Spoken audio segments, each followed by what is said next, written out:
เสาหมดเลยก็ลมมันแรงจ้ะมันโคนมันก็นี่ก็บุ้มไปเลย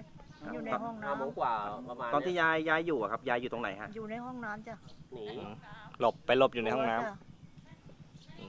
ลมแรงมากไหมครับตอนนั้นมันได้เก็บอะไรไป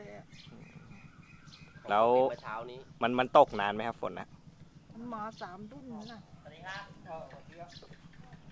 ตัวคนเนี้ยตัวนี้20,000เนี่ยไม่เกิน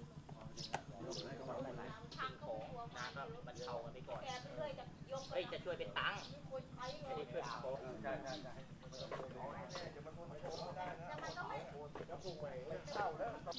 นี่สินาเขาก็โหเนาะต้น28ครับนะไม่ใช่28สังครับ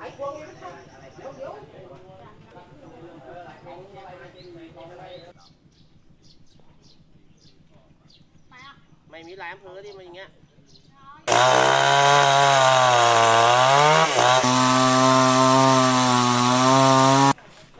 นี่เอาให้รอๆเด้อปล่อยเลยครับปล่อยไม่เราจะเป็นบ้านอะไรสั่งบ้านก็ไม่ตาย4 สังกะสีนี่อ๋อ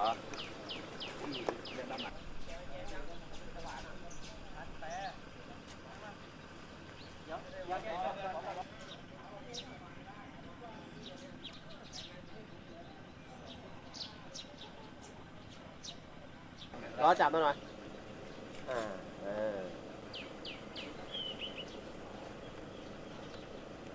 ลมแรงเงี้ยพอดี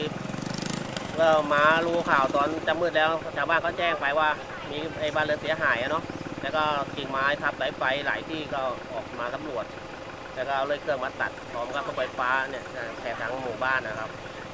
เพราะว่าชาวบ้านที่หนักๆก็คือบ้านเยพรครับที่ว่าหนักกว่าเขาอะนะเสียหายมากตอนนั้นลมฝนเป็นไงครับแรงมากไหมแรงมากเขาแรงกว่าทุกครั้งปีนี้ครับในปีนี้แรงมากเลยฝนทั้งลมเลยครับตกมากเลยลมแรงมีลูกเห็บไหมครับมีครับลูกเห็บก็มีแล้วในเบื้องต้นเราได้ดำเนินการยังไงบ้างครับก็ช่วยเหลือเก็บเมื่อคืนก็ช่วยเขาเก็บข้าวของเป็นบางส่วนนะครับให้เขาอยู่ได้เพราะว่าเปียกหมดเลยครับอย่างบ้านยายพรนะแล้วก็เราได้รายงานให้ทางอำเภอทราบครับเมื่อคืนในทางป.พีทางนายกเทศบาลก็รับทราบแล้วก็ตอนเช้าก็บอกว่าเขาจะ